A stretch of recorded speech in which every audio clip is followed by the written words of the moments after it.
130واں زبور۔ مدد کے لیے التجا۔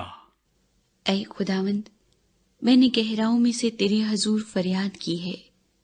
اے خداوند، میری آواز سن لے۔ میری التجا کی آواز پر تیرے کان لگے رہیں۔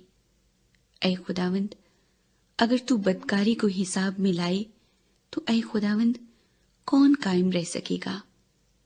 پر مغفرت تیرے ہاتھ میں ہے تاکہ لوگ تجھ سے ڈریں۔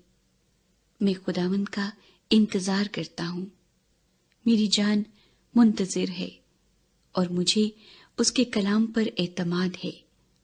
صبح کا انتظار کرنے والوں سے زیادہ، ہاں، صبح کا انتظار کرنے والوں سے کہیں زیادہ میری جان خداوند کی منتظر ہے۔